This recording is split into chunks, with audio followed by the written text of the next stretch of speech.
You know. That's what you are. Yeah. But you also have like some new attacks. There's like a kunai throw you could do, right? And I like doing that a lot because put me out of harm's way. But also I like that it's now divorced from the health meter. You don't have to, in the first time you had to choose, am I going to heal or am I going to use like, you know, the force power ability, something like that. And in this one, you can just heal, not whenever you want, because you do need to build that wide bar to full in order to heal, but it does heal you completely, which is nice. But yeah, the kunai, you can, I think, had 12 at the start of that level. Use them freely. Not quite sure how you get them back yet. Maybe you just have to rest. Yeah. But they were quite powerful. And yeah, can't wait to see what more they have up their sleeve, because I imagine this game is going to be sprawling, to say the least. Yes, I reckon it will. And if it's anything like the original game, once you've completed it, there'll be even more to do afterwards. And all we really need to know now is the release date, and maybe we'll get to find that out very soon. The next day or two. Yes, let's hope this video comes out before that announcement's made, otherwise we'll just look silly. We will look silly, but not as silly as I looked when I died like 5 times. I was embarrassed for you. Yeah, everyone was embarrassed for me. Yeah.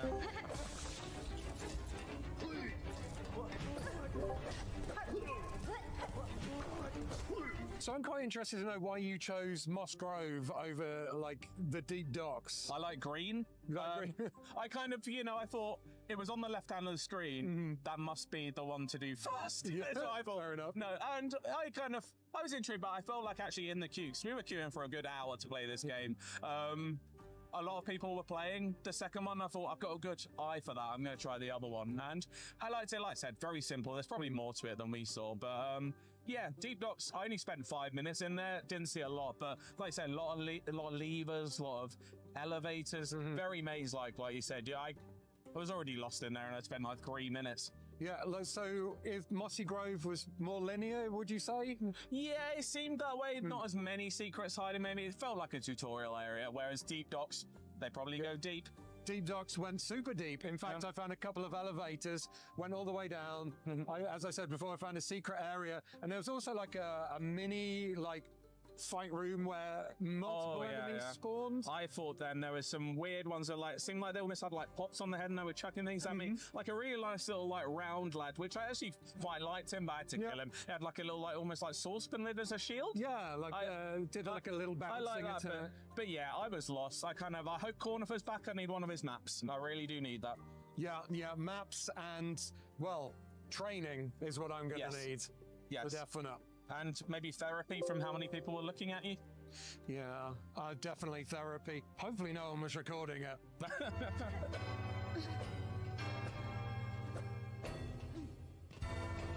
And that's basically everything we experienced during our short time with Hollow Knight Silksong. But if you yourselves are coming along to Gamescom 2025 and want to play Silksong for yourselves, well, good luck. It's a long wait, so perhaps bring a chair. If you want to find out more about Hollow Knight Silksong, stay tuned to IGN.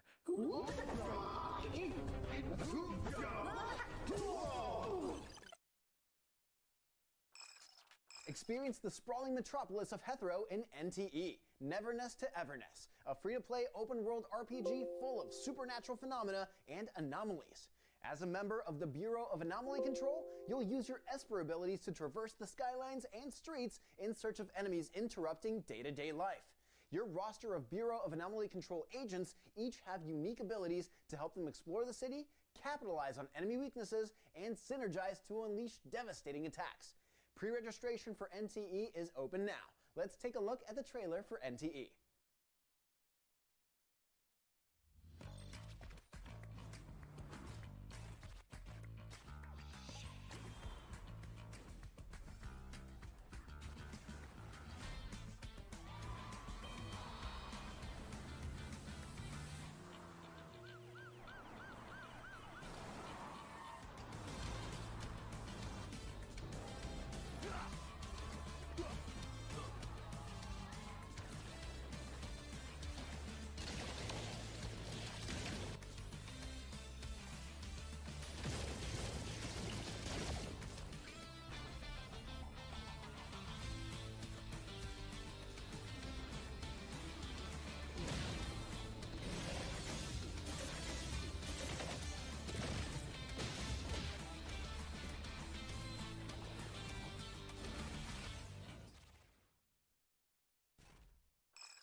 The average Cinefix movie list features nearly 100 different films and approximately 25 minutes worth of wall-to-wall deep dive analysis. To simulate that pace for this 30-second ad, we're featuring 26 different films, and before you say it, no, that math does not check out. We're not math people, we're movie people. We can't even count down from 10 without ending up at, like, 96.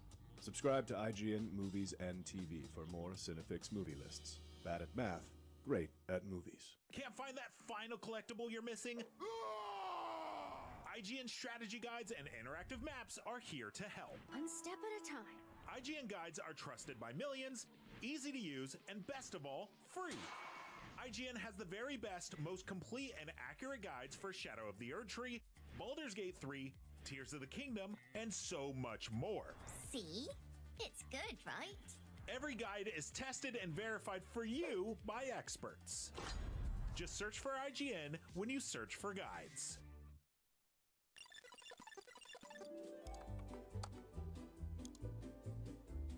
IGN Plus is where your adventure begins. What are you selling? Plus is the place to get unlimited access to all the tools you need to beat your games. Here's what you need to know for bringing down Gloomspawn. Plus, awesome exclusive discounts on IGN Store. Maybe this would tease open your money pouch. Plus, ad-free browsing on IGN.com.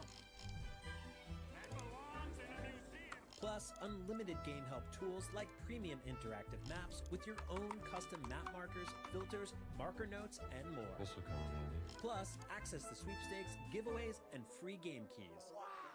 Exactly. Want more? Head to IGN.com/plus and start your adventure today.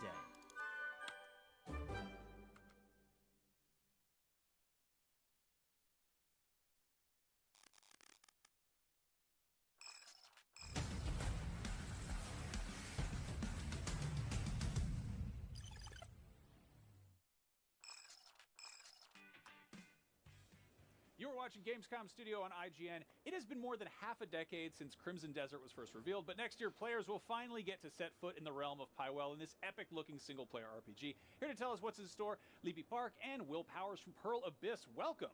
Thank you, Max.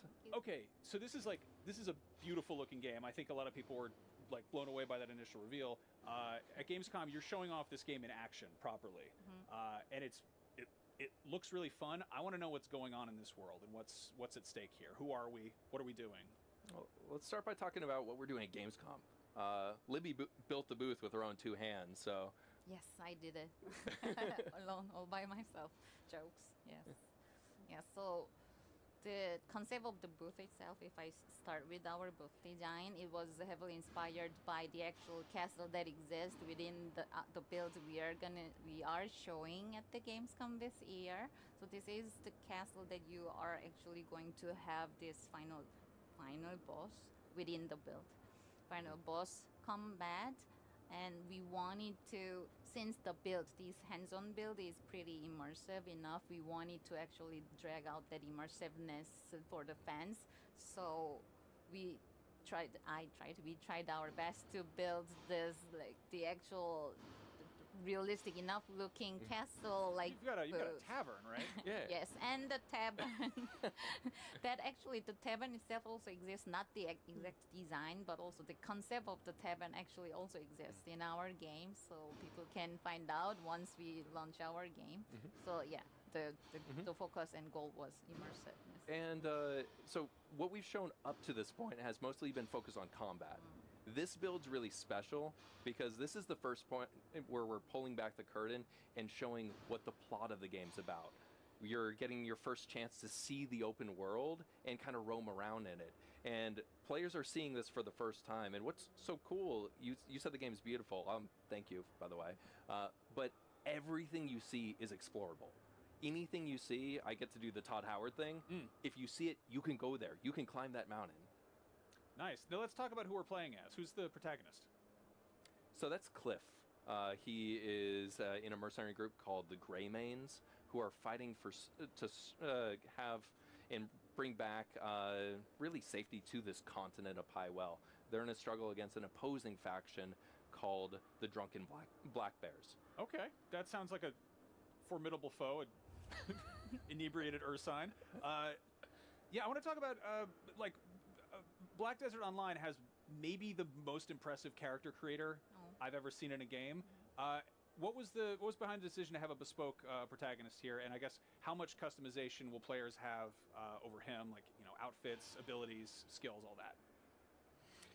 So, thank you, by the way. Black Desert, like award-winning character creator, and I think that's one of the reasons why we're not calling this an RPG, because we feel like there's a lot of connotations associated with that word, whether it's creating your own character and role-playing as them, or experience points and leveling up systems. Those aren't in this game.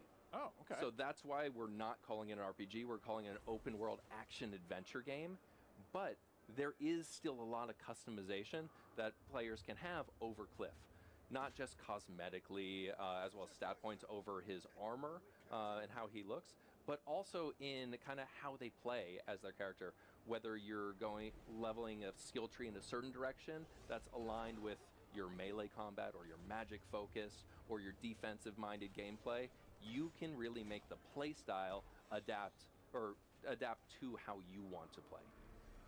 Cool. Now I want to talk about traversal, because obviously a big part of an open world game is just getting around it. And there's some really, like just a second ago, he turned into something bird-shaped, I guess, and was flying. Crow's wings. Tell us about that. Tell us about the different ways you can get around, different mounts, different means of moving.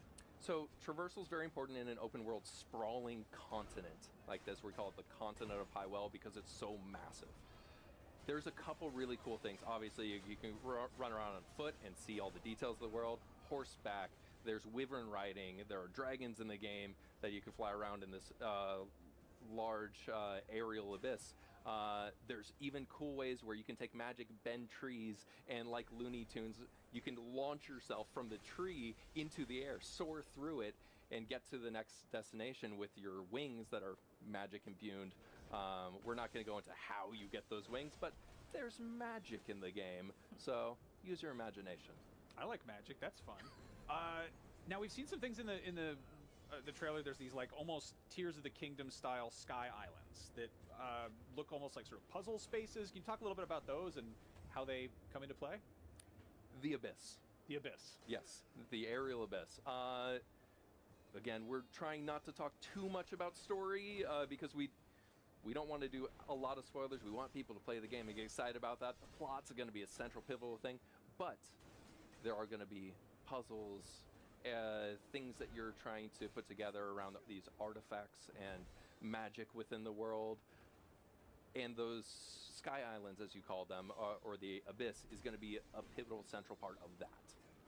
So you saw, and actually you've seen in previous B-roll, diving off the abyss and into the world. We're actually showing that as part of the Gamescom demo. That's how we end our tutorial, and players experience that before they start the demo. Oh, that's fun. Now let's talk a little bit about exploration, because you mentioned being able to climb that mountain over there. A big part of that is exploration is great, but that can, without any kind of goal, just be wandering around. What's out there for people to discover? What is sort of hidden in the world? We took a lot of inspiration in the open world and the building of that open world from our experiences with Zelda. I think, Libby, you can talk about that because you worked on Black Desert when it launched. Can I use Black Desert as an example? Yeah. So, we have enough experience with open world, obviously, and there are so many, still huge community that loves exploring over combats, that stressful combats and such. So also our developers tend to develop the game they wanted to play, genuinely wanted to play. That's the adorable point of them. So they really love to hide all those cute elements and all those details in the world. So throughout the world in Black Desert, for now I can say, there are so many hidden chest boxes and all those different elements. Even per region, you can get different type of fish, different type of meat, different type of collectible minerals and everything. So we wanted to create those realistic but still interesting enough, unique parts into the world, so you can actually find the village or the area that you definitely more immersed into and like set your home camp within that region, etc. So it won't be exactly same for Crimson Desert, but since we shared this vision or this interest in games, so we will definitely hit a lot of like surprises throughout the massive lands world. Yeah, okay. Even though like obviously the genres are very different between MMO and single player action adventure, the living, breathing open world and how the developers have the experience crafting that experience is going to directly translate in how they're building this open world. Got it.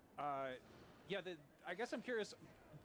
Again, I was at a glance. You see like a sword and board third-person game, and it's like it looks like an RPG. Au contraire, right? sir. Yeah, and I'm getting that. But how is the sort of difficulty scaling? Like, if you do have high-level enemies out there, are they even high-level enemies, or are they just hard? You know, are they? So, I get very defensive when someone says this is a very hard game.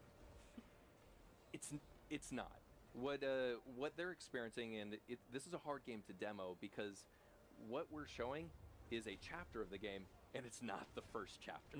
So we're giving people 5 minutes of tutorial to ramp up into several hours into the game. So there's a very steep learning curve for this demo. Right. And yeah, you're throwing them in the deep end. Right, yeah. Exactly. But we see that after an hour of gameplay, which is what we're showing here,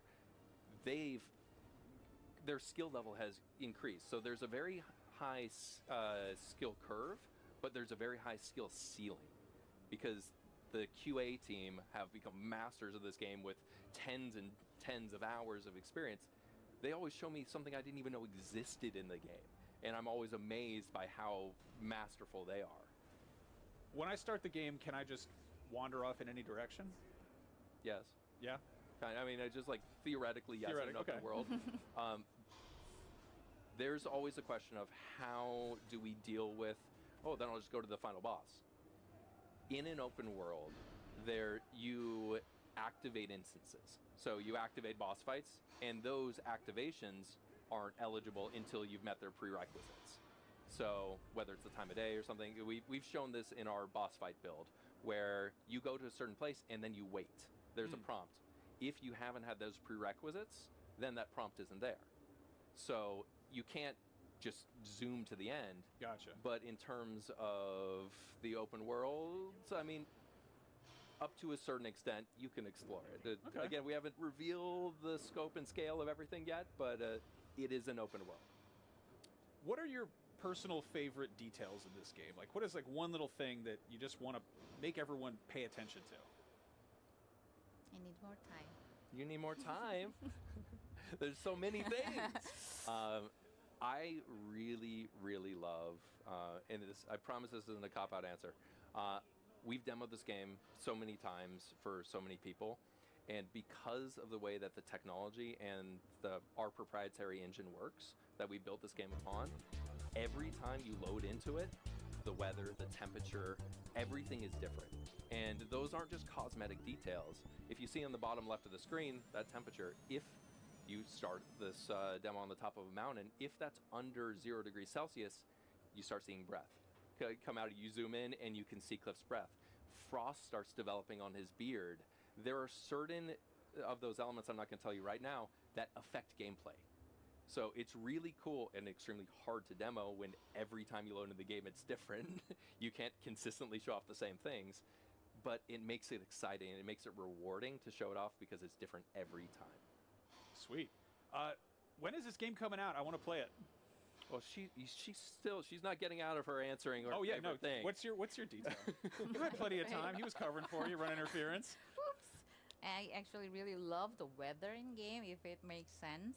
Because of thanks to our primary engine, they can do all these crazy magics. I personally, our lives, day-to-day lives are so stressful, and I'm living in Netherlands with very sad weather throughout the year.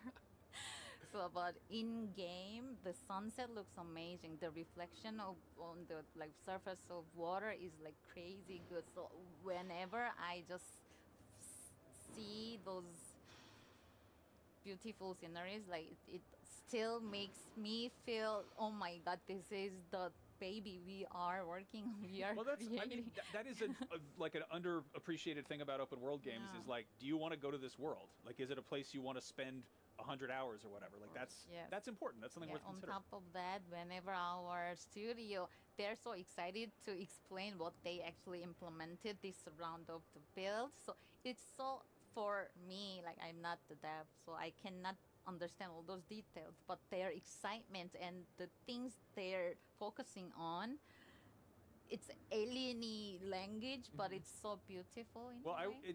Based on what I'm seeing here, it seems like they've been keeping pretty busy. So I'm dying. Again, when can I play this game? Do we have a... Yes, we do have a release window. Okay. So Crimson Desert, you will be able to play it in Q1 2026, available on PC, natively on Mac, as well as on console, PS5, and Xbox Series X and S. Perfect. That is just in time for my seasonal affective disorder. Crimson Desert, hitting PS5, Xbox Series, and PC, and Mac early next year, but right now there's more Gamescom Studio on IGN coming up. Stick around. Coming up next on Gamescom Studio, a bunch of trailers for some games with extremely metal titles. The horror visual novel No, I'm Not a Human, a low-poly Souls-like Prison of Husks, and spooky-looking first-person adventure Karamara Beneath the Forlorn Limbs. Take a look.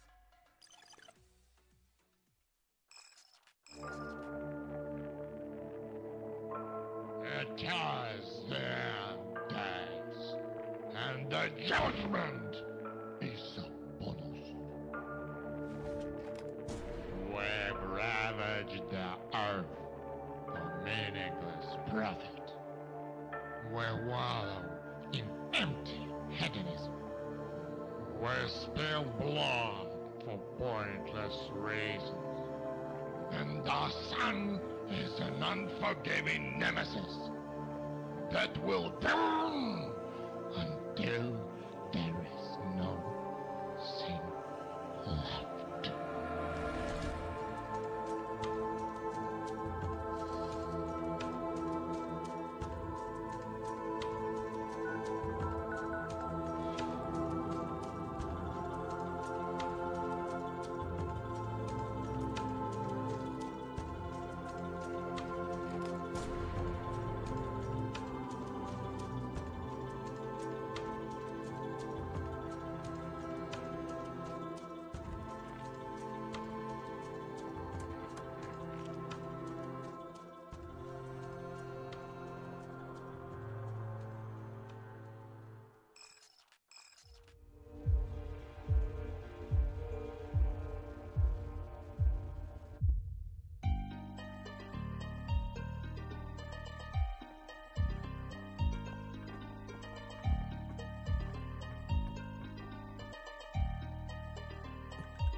LEGO Voyagers is a new two-player co-op adventure about two friends on a mission to rescue an abandoned spaceship and embark on a journey beyond their wildest dreams.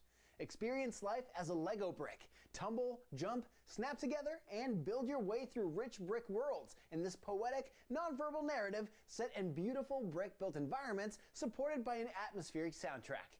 Invite a friend to your adventure for free with the Friends Pass. As long as one of you owns LEGO Voyagers, you can both experience the full co-op experience together. Let's take a look.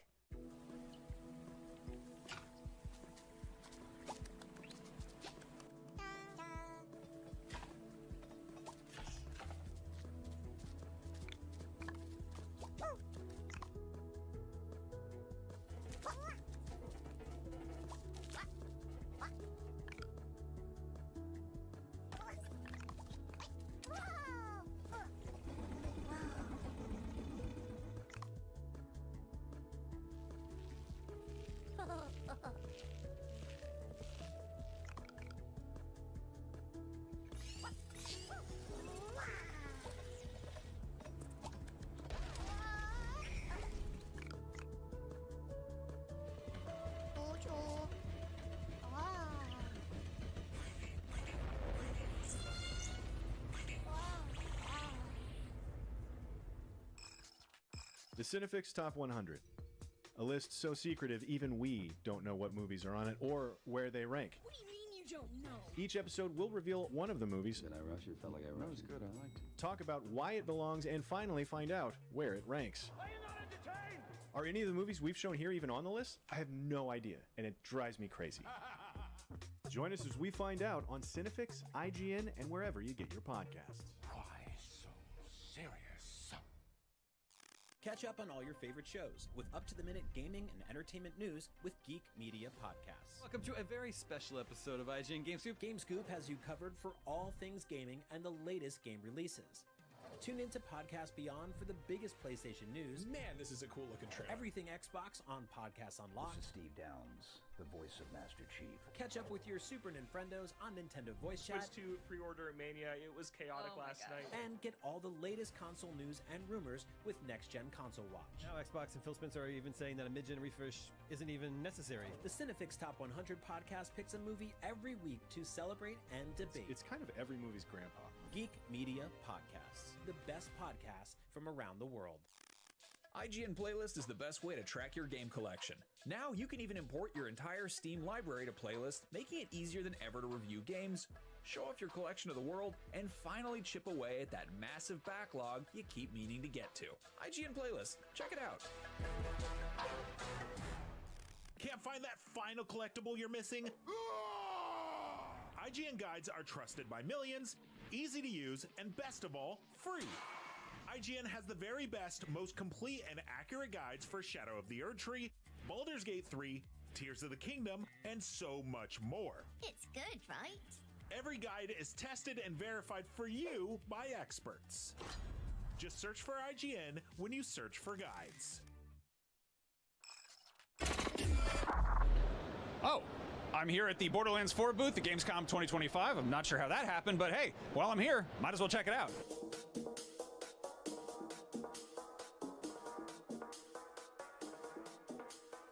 They said they had a few demo stations set up around the corner, but I don't...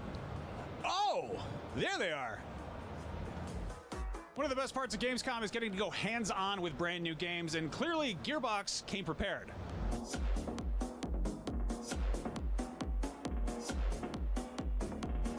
In Borderlands 4, you'll step into the boots of one of 4 vault hunters, badass mercenaries on the hunt for alien vaults across the planet of Kairos. Reporting for duty, boss. Wield outrageous guns and unleash devastating abilities as you team up with up to 3 other players to loot, shoot, and uncover ancient secrets. Each Vault Hunter class features a unique playstyle and grants access to one of 3 powerful action skills. Let's meet the crew. First up is Vex, a siren with a talent for summoning spectral allies and wreaking havoc with elemental damage. Think of her as a summoner-necromancer hybrid who bends the battlefield with trickery and deception. Life hasn't always been too kind to Vex. She grew up scraping by on her own, and her siren powers only complicated things further. That hard-earned cynicism fuels her salty, sarcastic attitude. But beneath the snark, Vex is an empath who's seen too much to pretend that things are fine. She may be a pessimist, but when it comes to taking down oppressors or helping someone who's hurting, she'll be the first to throw hands and hellfire. Then there's Rafa, an agile exosuit soldier who's always on the move, and for good reason. Born in microgravity, Rafa's body developed with fragile bones and low muscle mass, making life outside that environment nearly impossible. His way out? TDR's military program, which offered him a tour of the galaxy in exchange for a few upgrades. They re-engineered his body for a cutting-edge exosuit, a walking arsenal equipped with lasers, deployable turrets, and a sword for up-close chaos. But when Rafa realized TDR had no intention of ever releasing him from duty, he went AWOL. Now he's on the run, making the most of his freedom and his firepower while taking down anyone who tries to put him back in a cage. If you're looking to get up close and personal, check out Amon the Forge Knight. Built like a boulder and just as hard to stop, Amon specializes in physical attacks and brutal combo chains with 2 distinct options for every action skill. He also commands a deadly array of weaponized drones, turning the battlefield into his personal forge of glory. Raised in a vault monster worshipping cult, Amon was the sole survivor when the creature they worshipped was finally released and slaughtered everyone he cared about. Now, he's on a lifelong mission to hunt down and destroy as many of these beasts as he can, using his arsenal of drones that form medieval weapons like swords, axes, whips, and spears. Despite his tragic past and imposing presence, Amon is a warrior poet at heart, introspective, unflinching, and full of warm advice and wild stories for anyone who's willing to listen. Finally, meet Harlow, a former Malawan combat scientist turned vault hunter with a serious obsession for figuring out how everything works. As a Gravatar, she brings experimental tech and gadgets into the fray, using cutting-edge tools to manipulate enemy positions and control the battlefield. Her curiosity once made her an outcast among her Trant relatives, but now it's her greatest weapon. Harlow is pure science in motion, brilliant, inventive, and bursting with life. Whether she's reverse engineering a new piece of gear or tossing enemies around with gravity explosions, her spirit and grin can't be beat. Whether you're summoning spectral allies, piloting an exosuit, charging into battle, or hacking space-time itself with experimental gadgets, Borderlands 4 has a Vault Hunter for you.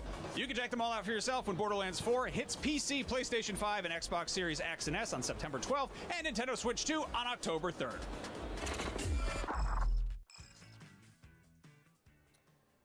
You're watching Gamescom Studio on IGN. Indiana Jones and the Great Circle was one of the biggest games of 2024, and next month it gets even bigger with its first DLC expansion. Here to tell us about the Order of the Giants, Zeke Byron and Axel Torvenius from Machine Games. Hi, guys. Hello. Welcome back. So you were here a year ago. You were telling me about this game, and I was like, I can't wait for it. And then it turns out it was awesome. I 100%ed it. I did everything you could do. I found every puzzle, every secret, everything. So thank you. Yeah, thank you. Yeah, thank you for making one of my favorite games of last year. Cool. What's new with the DLC? Well, there are a lot of new things with the DLC. It's worth mentioning that the DLC is its full standalone product, and you will access it through the Vatican sandbox. And it's filled to the brim with new mysteries, there are new enemies, new set piece, fresh new cutscenes, a lot of content for you to explore. And if you're a 100% completionist, there's plenty in there for you. That's exactly what I wanted to hear, because I'm going to 100% that again. Nice. Is there? I'm going to get right into a stupid question.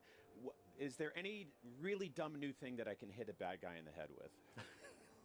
Wait, how many dumb things are there? Yeah, there's a lot of dumb things that you can hit a bad guy in the head with. I don't. One of the joke objects off the top of my head doesn't. I can't think of one, but we have some really nice new clubs, and yeah. I think we made a couple variations of new candlesticks that should break as well. I love that. I was like laughing hysterically every time I threw fruit at somebody or hit them in the head with a broom. It was a good time. You got to see tons of players play the original game. What was it like watching people connect with this game? What was like sort of the most surprising thing that you took away watching players connect with it? So many things. I mean, first of all, an amazing experience just to be able to get the game out and then see the reception that we got from the community and all the fans out in the world. And I do think that one of the things that we love the most is that players got it. You know, the game that we wanted to do that sometimes allows the player and the pacing to slow down. That was something the player base absolutely got into. And we see a lot of comments how people love the fact that in certain sections of the game you have to walk around with a torch and looking for clues. Yeah. And that's perfectly fine until next around the corner you have some, hard-hitting action moment with enemies or a set piece. And that balance, that was important for us to hit, and it feels really good that it landed well with the fan base as well. Yeah, we watched some people playing the DLC yesterday, and it was so nice just to see them taking their time and just going up with a lighter and like lighting up things and just like paying attention to the detail. And yeah. Like, I really like that the spaces are still like throughout the DLC. We're still going for this whole approach of like we want every space to like just be its reward in itself, just to be in there and to look at all the beautiful lighting and the set dressing. It became a thing I think a lot of people connected with, but the first time, and it's a first-person game, but the first time you see your shadow in a tomb or something like that, it just like took my breath away. So yeah, again, thank you for making an awesome Indiana Jones game. Tell me about the sort of balance between puzzles, combat, exploration, all that in the Order of Giants DLC.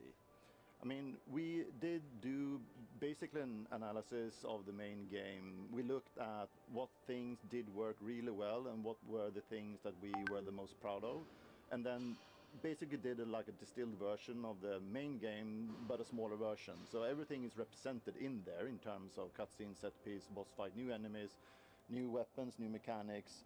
And there are a lot of things from the game mechanic side of things as well in terms of like how we balance that with like visuals and narrative, of course. Yeah, I think one of the things is like I think it really emboldened us. Like we're still taking risk. Like okay, we know that people like platforming. Let's make the best, longest, most over the top platforming sections we can. And I think you'll see early on in the DLC we have a really nice, long, huge cavern that you're able to explore and climb up ropes and all sorts of moving mechanisms.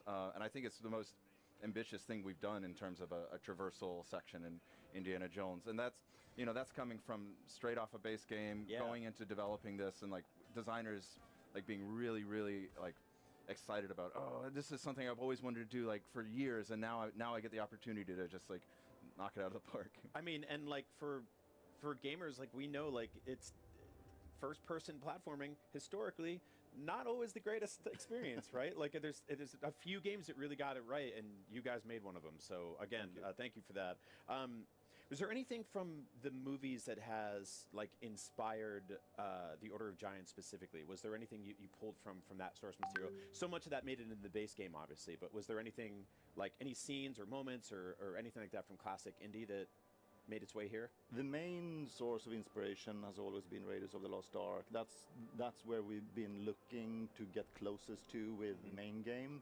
And since the DLC is this continuation to some extent in the theme of the main game, this is a very heavy narrative, story-driven DLC. So it has the same set of sources for inspiration. This really feels like an extension of the main games. If you loved The Great Circle, you'll love the DLC. Awesome. Why did you decide to set the DLC like within the events of the main game rather than continuing after the credits? Primarily due to story reasons. I don't want to give away too much spoilers, but there are story reasons in the Order of Giants that makes it makes sense. It makes perfect sense to have it within the Vatican. It's connected to the tribe of giants and the myth of the Nephilims, and how that's interconnected with Vatican and Rome, because we do go to Rome in this DLC, and that also ties in very nicely with the overarching story of the Great Circle. Sweet. Yeah, I think you'll also see, like in the way that we present the notes and the different collectibles you see, that it will draw to foreshadow events in the future, or harken back to other stuff in the Vatican. It's like it all goes into your journal, and at the end of the game, you know, this will be another part of that long journey and that like overarching like lure that you want to uncover. No, I really love that tangible element of like flipping through a book and stuff like that. It reminded me of like being a kid and scribbling notes while playing like a RPG or something. So yeah, that was awesome. There's a post-credit thing in the base game that I found.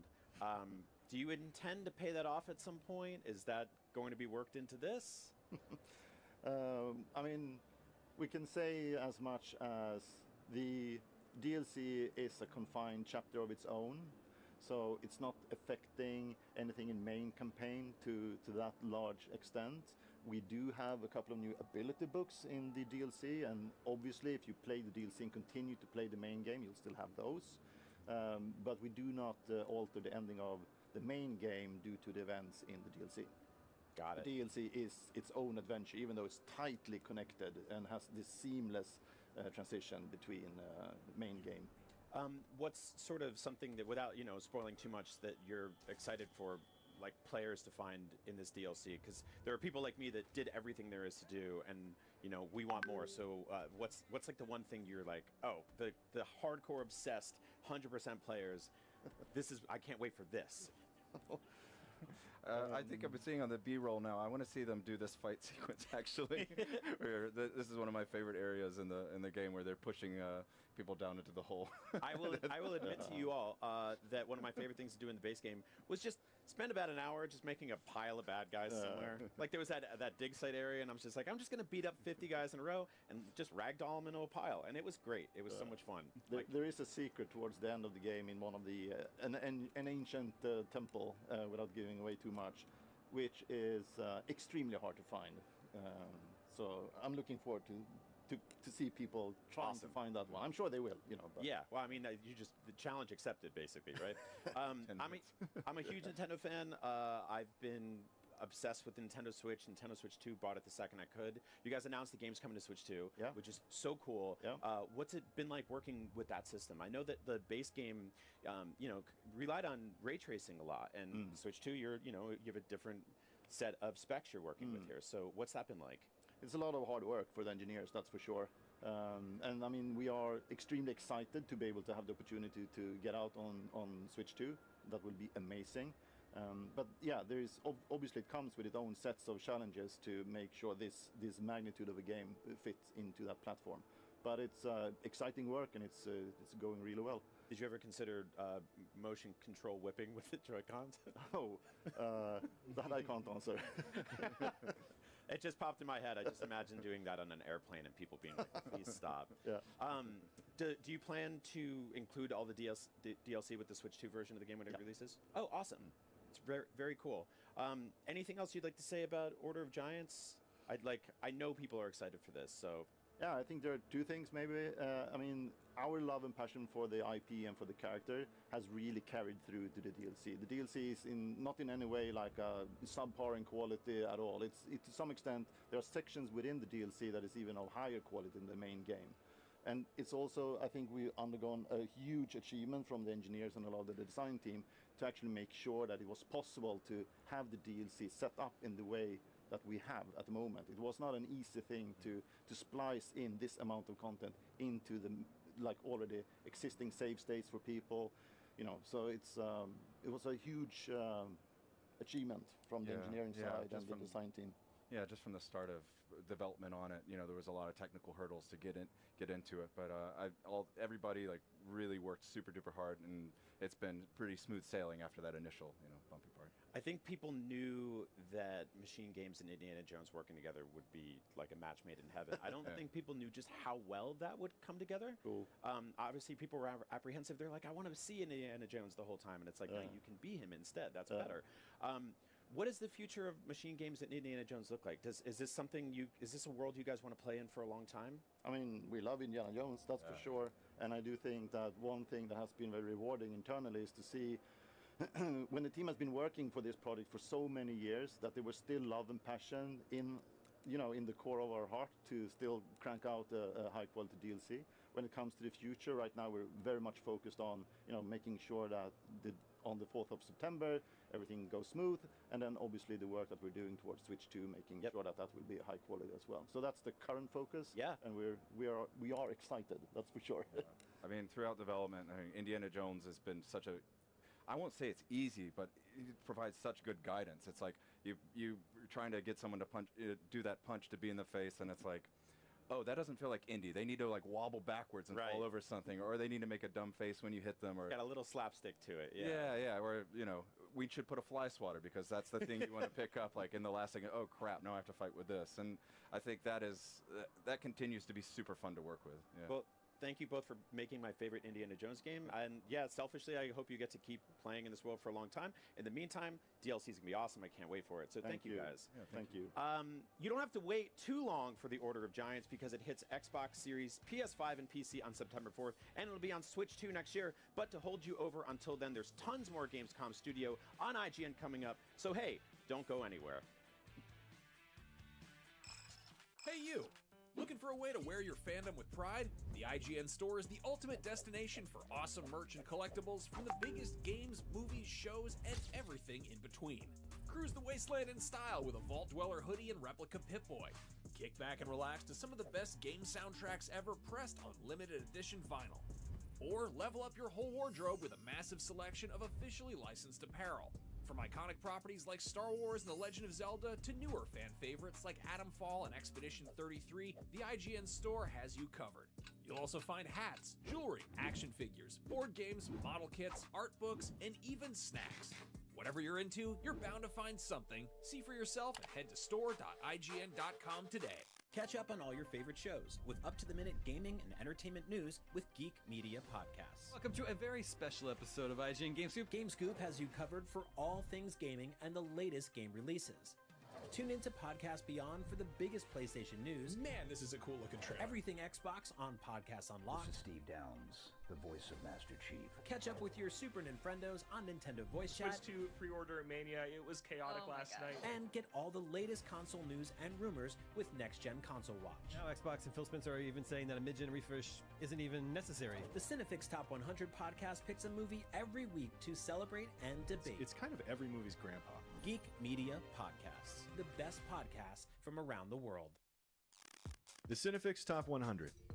A list so secretive even we don't know what movies are on it or where they rank. What do you mean you don't know. Each episode will reveal one of the movies. Did I rush it? Felt like I rushed. No, it was good. I liked it. Talk about why it belongs, and finally find out where it ranks. Are you not entertained? Are any of the movies we've shown here even on the list? I have no idea, and it drives me crazy.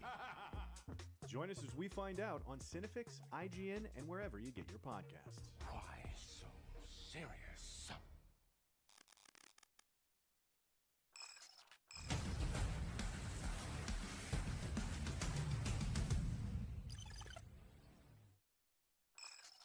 What's up, everybody? This is Gamescom Studio right here on IGN. Coming up, we've got a couple bright and colorful superhero games that also happen to be extremely violent. Invincible Versus and Deadpool VR. After that, things are getting dystopian in the 2.5D cyberpunk platformer Replaced, but right now, it's time for The Outer Worlds 2. Check it out.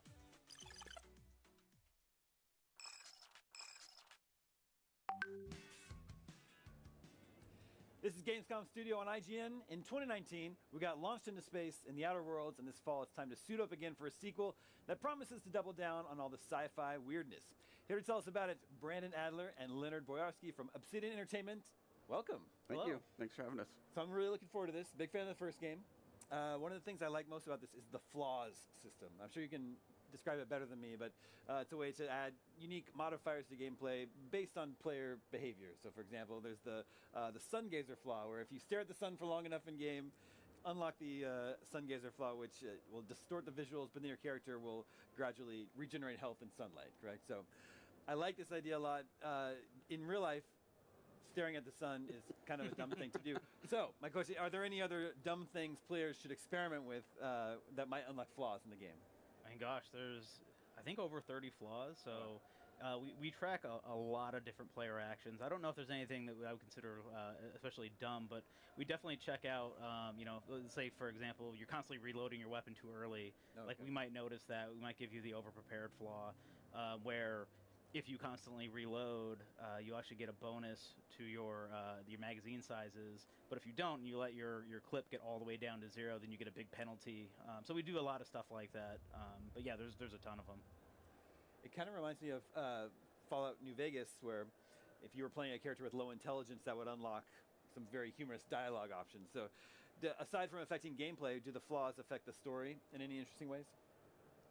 I don't think there's any direct flaws for dialogue stuff. We do a lot of that with perks, though. Okay. Perks can affect dialogues. But we also have the dumb trait as well that you. Oh yeah, yeah. Well, there's always that. That's a standard. Yeah. The perks are one of the things I think fans are most excited for. I think they seem maybe like a little bit more interesting this time around. Is that something that you actually set out to improve from the first game? Yeah, 100%. That was one of the things that we had targeted very early on. Is just we wanted a much deeper RPG, one where the players could kind of build out whatever characters they wanted. We wanted to do that obviously with equipment, so we made equipment, you know, significantly more and more in depth. But we also wanted every aspect, so we added in things like traits, the perks, the flaws, and for the perks in particular. We looked at Fallout New Vegas and we said, wow, we really like not only the number that are here, but all the different things that can be affected. So we went even harder than that. And I think we even have, we have over 90 now. So I think it's even more than Fallout New Vegas had. Wow. You know what? We do have foot and mouth. Yeah. And a couple of those flaws where you have to take certain things. What's the other one? I'm blanking on it right now. There's another really good one too, that ties in with abrasive.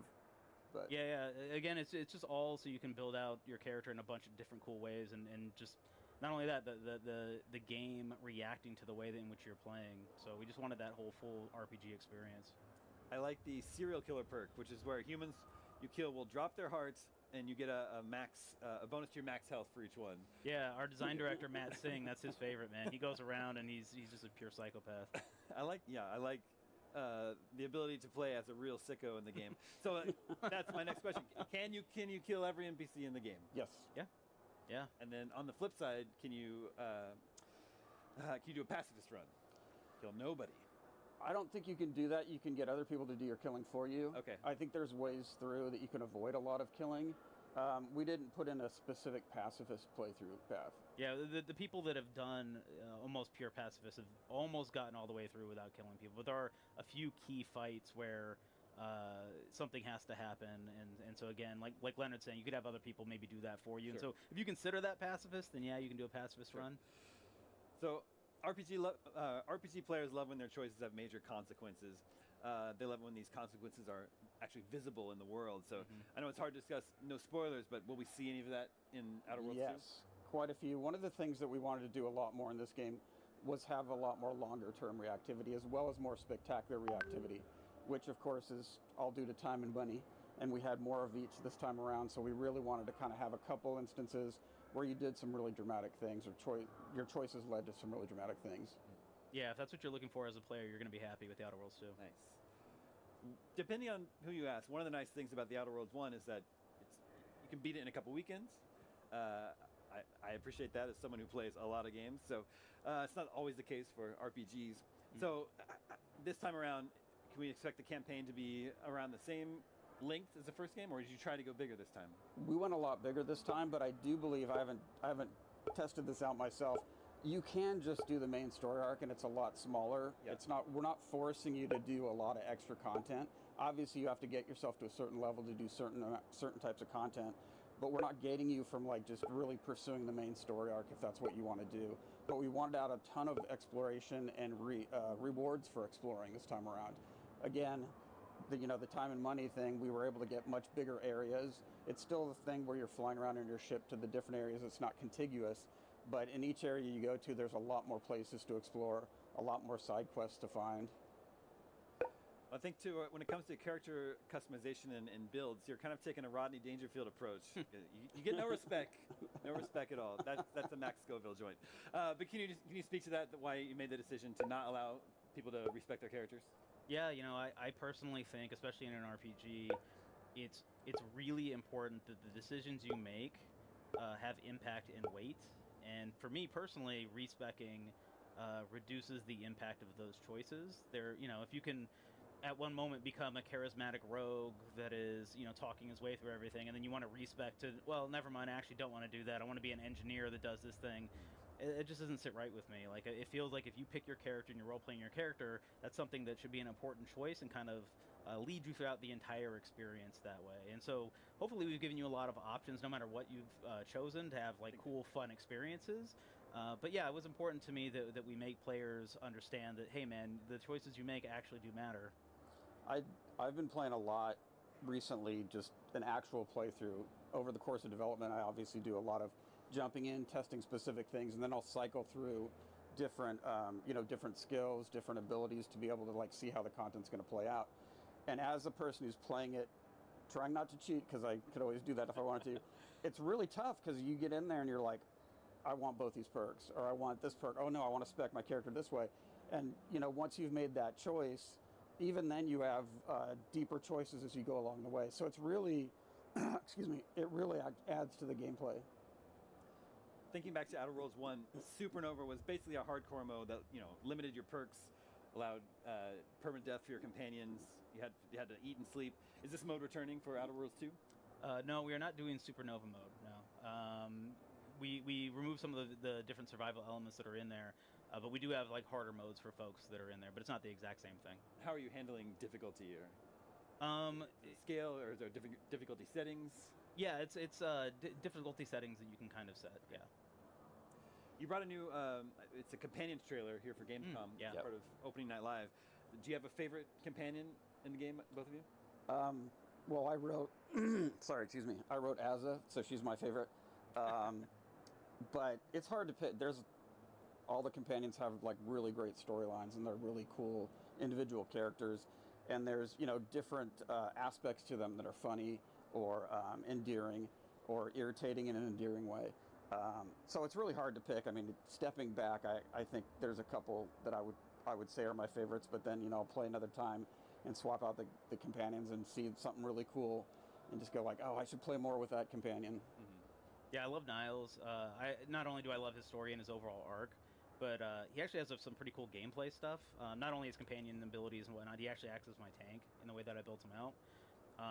But I love that he actually has like a field engineering skill, so he's basically a workbench anywhere. So whenever I need to generate ammo, let's say go in there and craft more ammo, or if I want to add mods to my weapons, and he's there, I don't have to go run back to go find a workbench. I can immediately go like, hey Niles, will you craft this thing for me? And he's like, yeah, sure boss. And then, it's a lot of fun, and it's actually really useful too.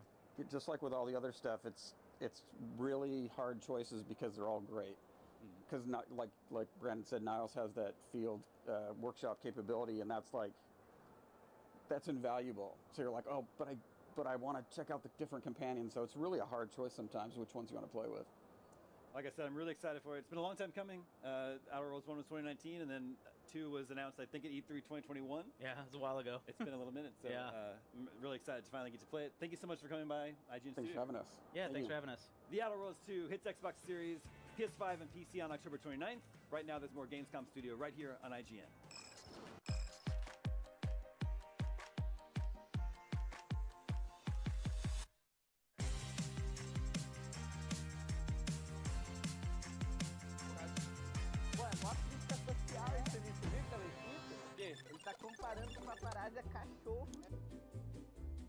IGN Plus is where your adventure begins. What are you selling?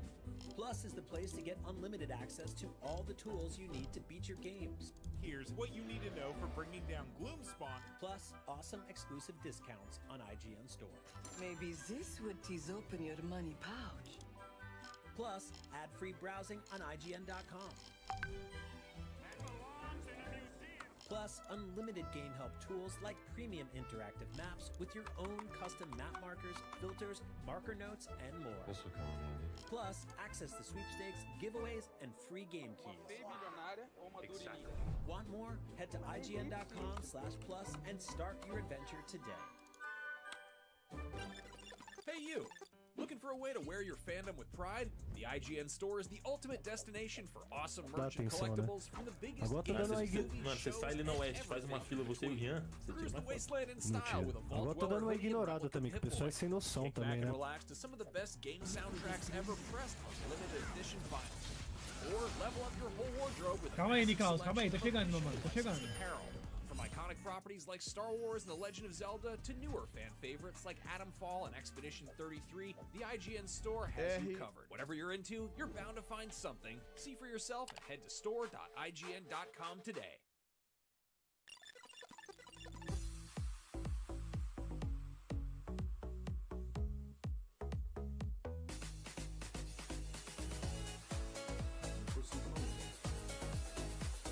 Já pensei, se acontecer isso.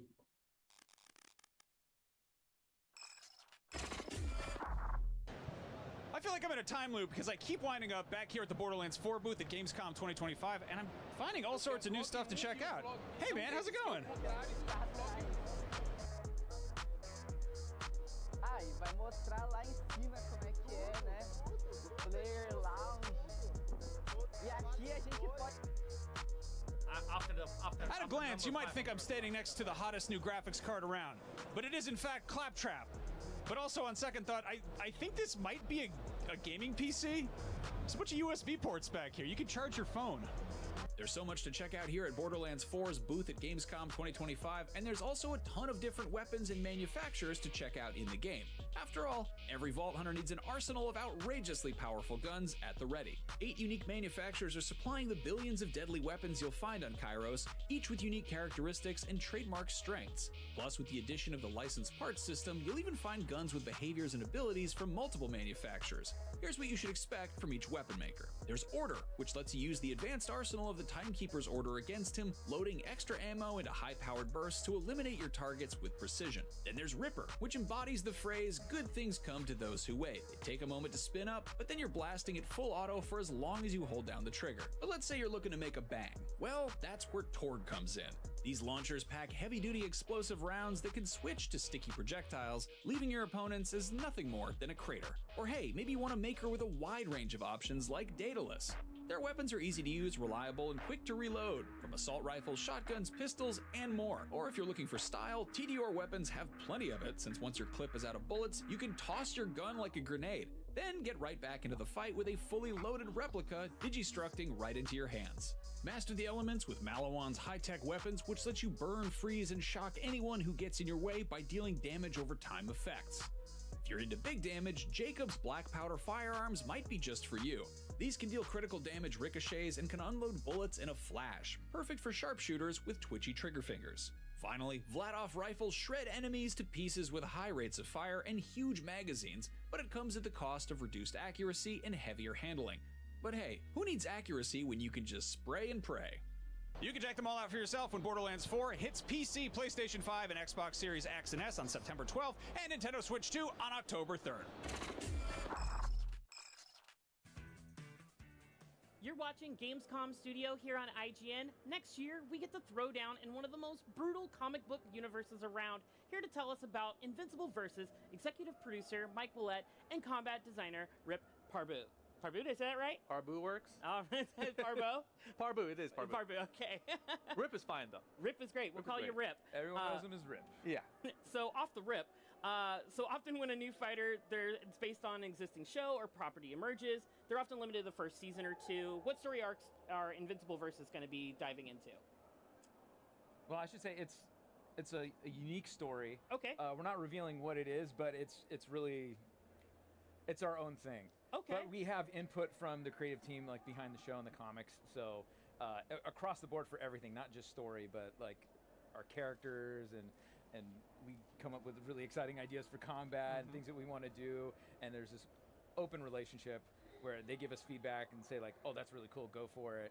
So it's unlike any other experience we've had before. So really open to just the possibilities. Excellent. I was trying to fish for like how many characters, what characters are we going to see? Can we expect to see? Good answer, Mike. Fan Nailed favorites. Expect fan favorites. Some other ones that have really cool gameplay that were like, players are going to love this. Yeah, I think that might sound really fun in a tag fighting game. Excellent. All right. And speaking of tag fighters, you know, there's usually got to have a deeper roster for a tag fighting game. Are you guys able to reveal what our starting roster is going to look like yet? Well, it's going to look awesome. Yeah. With fan favorites even. With fan favorites even. Fan favorites? Yeah. How about a number? So. How about a number of fan favorites? More than 6. I think that's what we've shown so far. We've said more than 6. Definitely more than 6. More than 6. You've heard More it than here 12? first. More than 12. More than 12 even. More than 12. You've heard it here first at IGN, everybody. I will say more than 15. More than 15? More than 15. Yeah. We're just going to go. Can I get 18? 18. Can I get 18? I don't know. 15 sounds like a lot. We're going to make some people sweat. Yeah. But we're going to have a really fun roster. Yeah. Excellent. What character... Can you talk about which character has been the toughest to recreate? Which character's been the maybe toughest? from a design perspective. Yeah. Yeah, that's a really interesting question. I mean, I think that, you know, Omni-Man, he's obviously someone who you can go a lot of different directions with, but obviously you want him to hit hard, right? He's like a very brutal, fast-paced character. And obviously you've seen him in other fighting games as well, but this is a tag fighter, so you kind of want these aspects that are really accessible to players. So that was a little bit of a challenge on my part, just to think about how do we make it more accessible so that everyone who picks this game is like, I want to play Omni-Man, how do we make him fun and still a good character that's fun to play, right? So Omni-Man and Invincible is sort of the same situation, so they're both going to be fun, good characters, I think. Excellent. You know, a lot of fighting games have had like modern and like kind of controls compared to classic controls. Are we going to have anything kind of along those lines to kind of help usher in like those who may be new to fighting games? Oh yeah, there's definitely simple we have standard controls. Standard controls. Yeah, they work really well for gamepad players, especially if you're coming back to fighting games or new to them. Really accessible. It's like single input supers. But for the hardcore, we have motion inputs, and so we've reduced the amount of buttons down to like a 6-button layout that's really accessible, really fun for people that like playing on leverless, like playing on arcade sticks. You move really fast. Yeah, it's awesome. We're huge fans of it. Yeah, for me, like playing on just like the standard controller inputs, it's very easy and accessible on a controller. But when I moved to an arcade stick, I was like, I need less buttons, right? So going back to traditional input style was fantastic for that. Excellent. Invincible has some great moments in fighting, obviously, throughout the show, throughout the novels. I've seen in some of the footage, we've seen some changing of locations in the fights. How do those kind of trigger? Is that kind of like a special mechanic, or how does that work? That's our arena shift. Describe the arena shift. So basically we have this arena shift, and the way you trigger it is by finding a crumple state.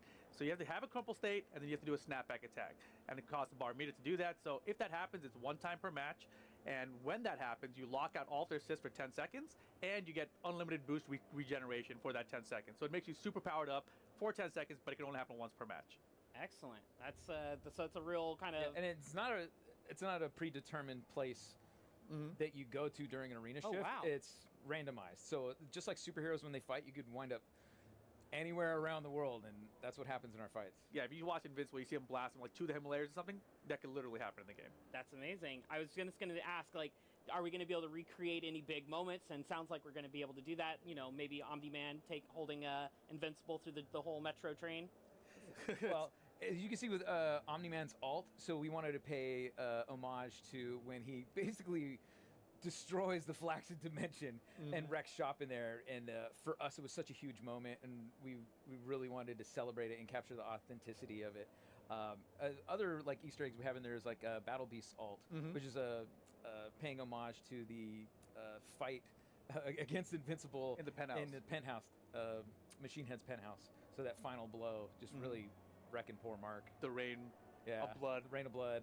Pouring down his face. Yeah. Love it. Love it. Love a good blood rain. How many game modes are we looking to have in Invincible Versus? Like, are we going to have a story? And you mentioned like a story. We're going to have single player modes, and we're going to have online modes. We're not going into depth about those now, but look forward to more in the future. We're going to do some more deep dives. Perfect. Guest characters are all the rage, and I know we're still, like, you know, you said we're going up to 15 characters, but like maybe not something you're actually working about. If you could include like a guest character, like kind of on your wish list, who'd you like to wish pop list? in? Wish list guest characters. Oh, those are really tough. There's like infinite possibilities. Yeah. And I feel like, you know, if you look at other fighting games, it could literally be anything from anywhere. I don't know, man. But something that feels authentic and like would sit in the IP in a really something that really fits in cool this way. universe, and you know, something where violence is welcomed. You know, I don't think that Sonic the Hedgehog is going to fit in here very well. Like, I can't imagine they'd let us knock his head off. No, like maybe Kirby. Kirby feels very violent. Kirby, yeah. Kirby eats people, right? He does. So. He does, and they live forever in that bottomless Put out the bones. No, but you know, it's a world of possibilities, and if we earn that right to have an awesome partnership and get some really cool guest characters in, we'd love to do it. Excellent. Are there any characters that stand out with a unique style of gameplay compared to the rest? Like, you know, some games have like charge characters, grapplers. Is there anybody so far in the roster that kind of stands out and plays a little bit differently?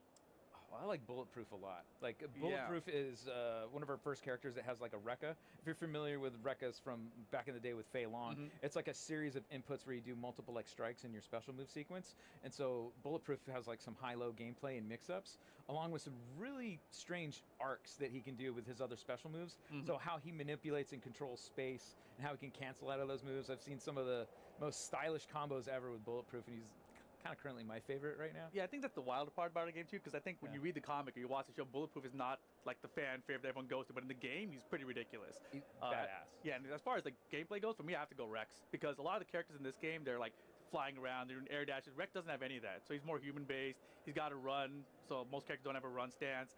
He's got the wall jump as well. He's got mobility built in, and a lot of projectile zoning and traps, so that's the one that stands out to me. I saw some footage for the Rex Explode, and he looks like a lot of fun. He's great. So we got just a couple minutes left. It's called Invincible Versus. I want to put us into Invincible versus the world and give you guys some fantasy matchups and tell me who's going to win and like a scrap, just getting into a little fight. First up, Invincible versus Superman. Well, I think what winds up happening is Mark gets beat up a whole bunch. He gets beat up. Like he will stand back up though. Like, he's never out. So like I think Superman is going to beat his ass for a bit, but Mark is stubborn, so he's going to keep coming back for more. And he'll have kryptonite. And he'll figure it out. Yeah, I think you have to have kryptonite. Or maybe Evil will create some for him. Sure. So damn, Evil can create this kryptonite for Mark. Yeah, I think Mark wins. Actually, whatever name you're going to say, Adam Eve beats her ass, just straight up. I had Adam Eve versus Green Lantern. Oh, Eve beats Eve, ass. Eve wins. For sure. Omni-Man versus Homelander. Omni-Man. Omni-Man. Yeah? But he's trained for like thousands and thousands of years as a warrior, where Homelander is... He just likes milk. Yeah, and he's a psychopath. He's crazy. Like, he's not a warrior. All right, Bulletproof versus Goku. Oh, I want Bulletproof to win, you know, but I'm pretty sure it's Goku. Goku's pretty strong. Goku's pretty strong, but you know what? But he doesn't have bullets. But Bulletproof is going to style on him. Bulletproof is going to look stylish in his combos until Goku kills him. I say Bulletproof wins on style. Yeah. All right, on style for sure. Thanks so much. Invincible Versus will be hitting, kicking, and grappling its way onto Xbox Series, PS5, and PC sometime next year. But right now, there's more Gamescom Studio right here on IGN. Oh, hi, new friend. Hey there, I'm here with Phil Ferrian, the lead designer on possibly the most sweariest VR game at Gamescom. It's Deadpool VR. Hey Phil, nice to meet you. Nice to meet you. Yes, could you give us a brief overview of Deadpool VR? So Deadpool VR is an action game that mixes range combat with melee, explosives, sometimes even your own limbs. It's a really fun game. We have Deadpool who basically gets involved with Mojo, the ruler of Mojo World. Now Deadpool, not so great at reading the fine line on his contract, so he ends up going after a bunch of really cool villains. We've got Omega Red, Lady Deathstrike, we got Mephisto, all sorts of other cool characters we haven't seen yet, even Omega Red. We're gonna go to cool places. We go to Mojo World, which I don't think people have went to a whole lot. We go to Simcaria, we go to the Spirit of Xandar. We have a bunch of cool places to go to. So Deadpool puts all that together into an amazing VR experience. Awesome. Now Deadpool is known as one of the most X-rated Marvel characters around. A lot of that is to do with his love of violence. How violent can you get in Deadpool VR? So Deadpool can be as violent as you're creative. And really the game is made so that it rewards your creativity. Now we have rewards in the game. We have Mojo Bucks that you can get if you're performing really well when you complete combats. We want you to be creative. So really you can throw swords, you can throw guns. Now this is Deadpool also. Somebody comes at you, cuts off your arm. What do? You grab your arm, throw it at people. So there's a little bit of gore, but it's kind of a funny cartoon gore, and it's really based off of the creativity and combat. So it's fun, it's satisfying, but it's not so overwhelming. You're like, whoa, take a minute, you know. It's actually really, really fun. Cool. Now, I've seen a snippet in one of the trailers of Deadpool pushing an enemy's face into some helicopter blades. Do you have like a favorite or most comical finisher move or anything that you can pull off? So I think it's really contextual. If there's an enemy on an enemy on a bridge, for example, for me it's grapple gun, throw him off the ledge. I always think of that Indiana Jones moment where the guy comes at him with the swords and he just pulls his gun out. To me, that's how I play Deadpool. The more threatening the enemy is and the more I can sort of embarrass his abilities with what I'm doing, I'll do that. So, and there's a ton of those. We have a ton of custom animations. We have a big enemy in the game. You slide under his legs, get your swords out. You can completely open up his belly. I love that stuff. So I don't have one favorite. It's just contextually favorite. There's a ton. When you slide underneath his legs, can you also open up his undercarriage? Is that an option? Yeah, actually, it actually is. Yeah, absolutely. That is one thing that we have in the game. Excellent. I'm looking forward to doing that then. Now, I'll be doing that with one of Deadpool's signature weapons, his swords. He's also got 2 signature pistols. How does the swordplay work in Deadpool VR? So the swords can block blows if you cross them together. You can also throw them. You can swing at enemies, and then you can also combine your swords with some of your traversal. So you can jump up in the air, dive down at enemies, you can slide on the ground, stab up with your swords. They are a very, very functional weapons. Personally, I like using them as ranged weapons. If there's somebody really far up on a ledge, I like to throw swords, and then as they're dying, I'll just grapple them down just to really drive the point home that I got them. They're very flexible weapons. Same thing with your guns. Your guns, also, you want to reload them quickly, throw them at people, get them back in your hands. That's how we reload in Deadpool. Awesome. Now, with the swords in particular, when you're chopping your enemies, are there points of contact on the body? Can you take limbs off, head off, that kind of thing? So you're going to see sometimes in the game there's an icon that shows up above the enemy's heads. That means it's time to do a finisher on them. Right. How you hit them with the swords will create different forms of dismemberment. So you can go after their legs, their arms, their heads. Sometimes you can cut them in half. We have all sorts of crazy things you can do. Awesome. And now it's not just the swords and the pistols you can use. You've mentioned other weapons as well, but I have a feeling there are some very creative weaponry in the game. Absolutely. Now, enemies' limbs are also a weapon. So if you're clever about dismembering an enemy, let's say you get a claw from some enemy, you could grab that and use that as a weapon. That is 100% a thing. Sometimes it could be mechanical parts from something. It could be viscera. We have all sorts of interesting things. And it's their body or your own. Really, when I say the game is creative, we mean that across the board. Okay, and I think I saw a glimpse of maybe Thor's hammer or something that looks similar in the gameplay trailer. You saw a hammer, a very big hammer that was very effective. Now, Mojo understands that people like a good spectacle, so sometimes he introduces weapons that probably look really familiar to people. You might have seen a set of cards that may have been used by a Cajun person that may have been seen in some other things. I'm not saying who, but we definitely have that, and some other ones as well. Okay, so you're saying there are going to be plenty of Easter eggs in this game. Oh, absolutely. I think people are going to want to go around and look at everything, read everything, listen to Deadpool. The game is chock full of really cool Marvel Easter eggs. Awesome. And it's also chock full of lots of movement. Deadpool can be seen jumping and skidding, sliding around. I take it that means there's going to be no teleportation to move in this game, a bit like the recent Batman game. Will there be comfort settings, though, for people who are a bit less used to VR? So obviously we want everybody to really enjoy the game, so we have a lot of comfort options. We have the ability to add vignetting, you can use snap turn, which you can control by yourself. We also have the ability to control whether you're moving where you're looking or with your stick. All of that comes in presets, or you can customize specifically what you want if you know exactly what you need. So really the goal for us is to leverage 5 games worth of VR experience into something that's so comfortable that everybody can enjoy Deadpool. Great. Now, Deadpool is very well known for his fourth wall breaking, but in this game you're playing as Deadpool, so I presume there's going to be fourth wall breaking in there, but how would that work if you are Deadpool? So you have to stay with me here. Okay. Deadpool, obviously, he understands he's in a game. He knows that you're playing him in the game, and he knows that we made the game. So you're going to have Deadpool who sometimes talk to other characters because he's in the game. Sometimes he talks to the player. He'll be like, hey, player, stop killing me. Like, do this different. Or he might be, hey, game developers, I don't like this. This is unfair. You should give me something for finishing that level. So it's really fun because Deadpool's a perfect character for having that sort of setup. All of that really led to Deadpool being one of the best heroes you can put in a VR helmet, really. Yeah, absolutely. Now, Deadpool has actually been he's featured in around 8 games before, always voiced by Nolan North. This time he's voiced by Neil Patrick Harris.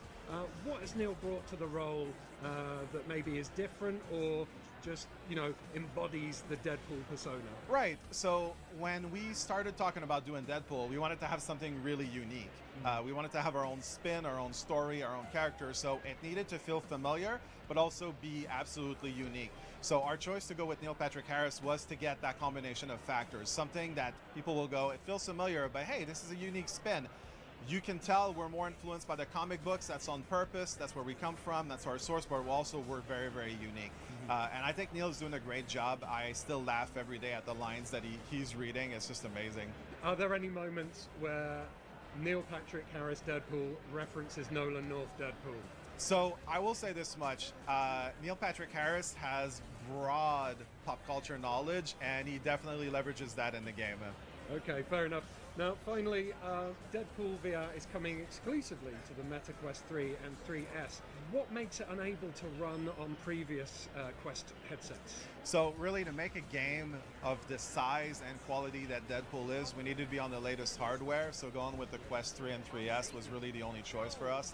We're really trying to show people the absolutely great capacities of the headset, and that's just the choice that we made at the beginning. It was the right choice, I think. Awesome. So why should Deadpool fans be super looking forward to Deadpool VR? So not just Deadpool fans, but people that like VR games or people that just like good games with good action and good story. It's a game that is made to be comfortable for everybody. It's got a great story. It's got replayability. It's got amazing action and gameplay. There's something for everybody. So really the key thing here is whether you're new at VR, you've played VR before, or you're just somebody that likes good games, Deadpool is for you. Awesome. And do you have a release date yet? November 18th. November 18th. Well, This year. Oh, this year. This year. This year. Well, I am dead excited to try it out. So, for more about Deadpool VR, stick with us here at IGN.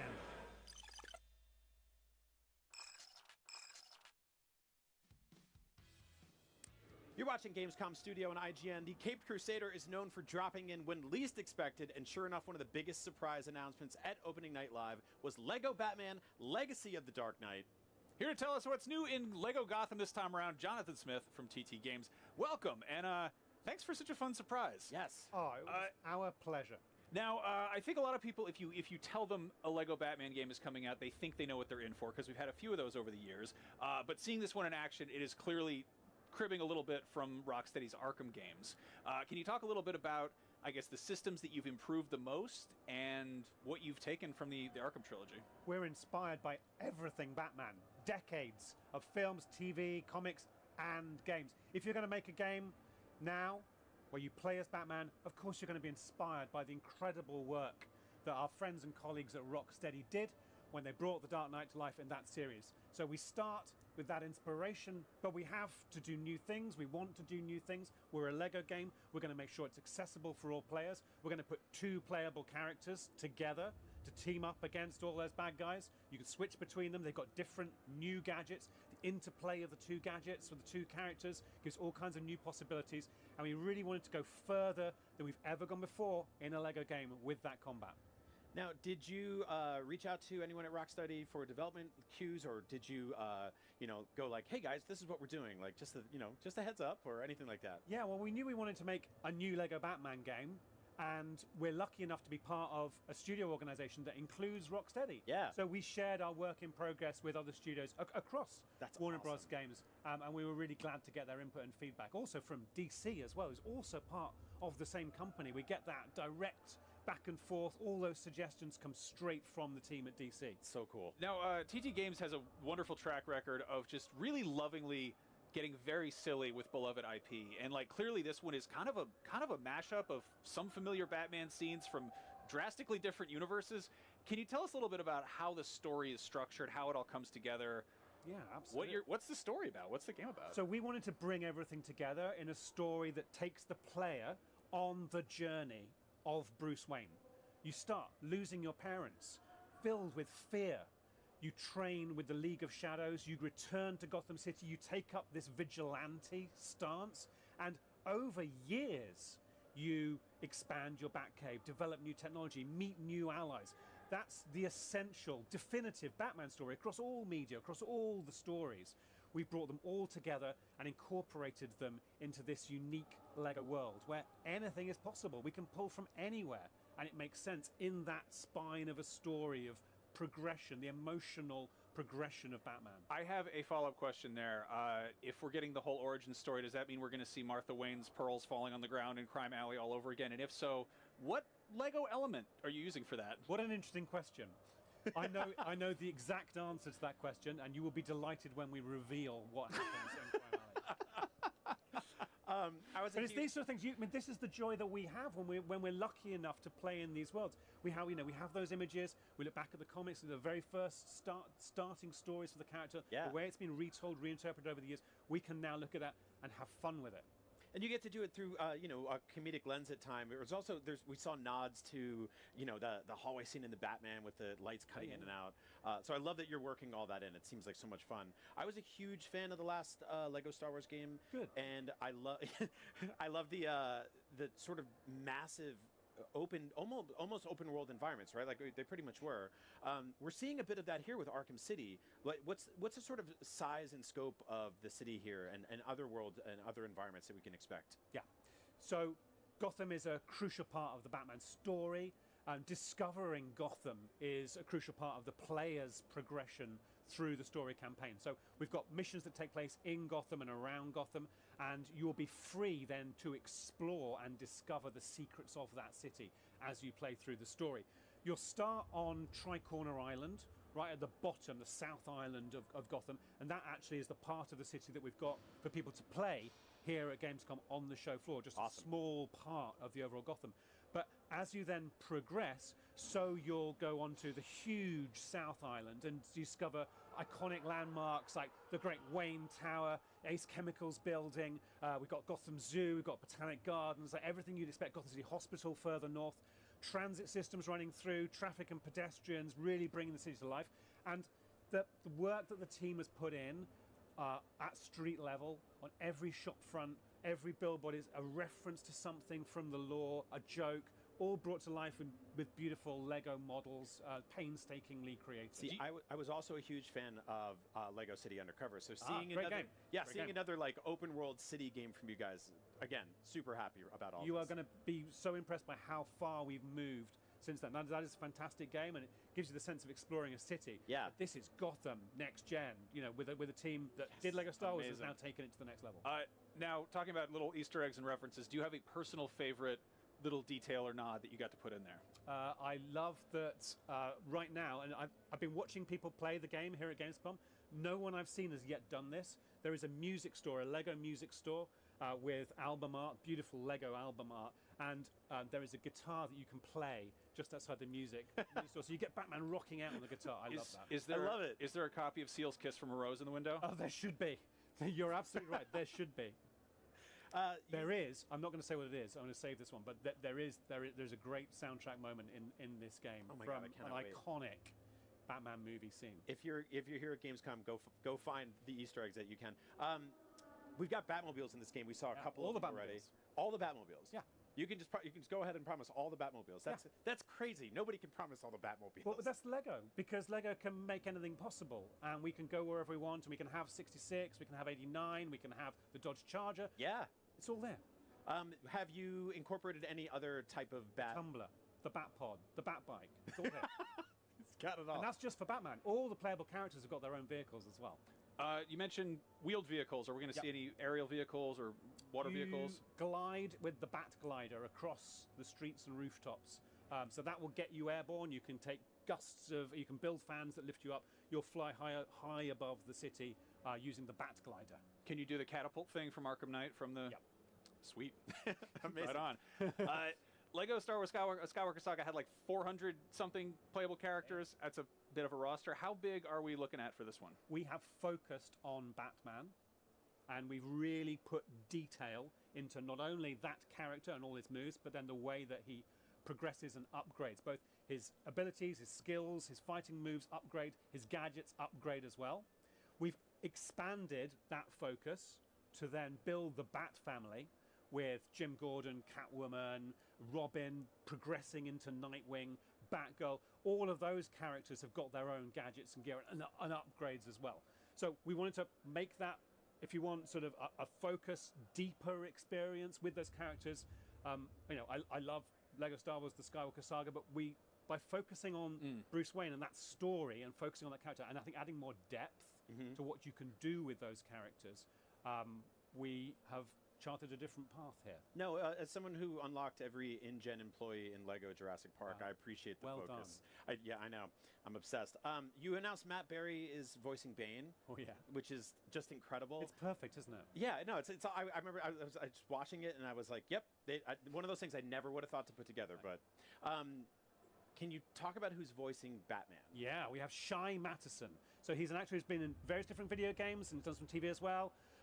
But he is our Lego Batman. And what we needed in that performance is someone who could be both the young, angsty Bruce with the Dodge Charger and then progress over years, sort of through Keaton, through into sort of being an older, gruffer, more mature Batman with all these kids running around.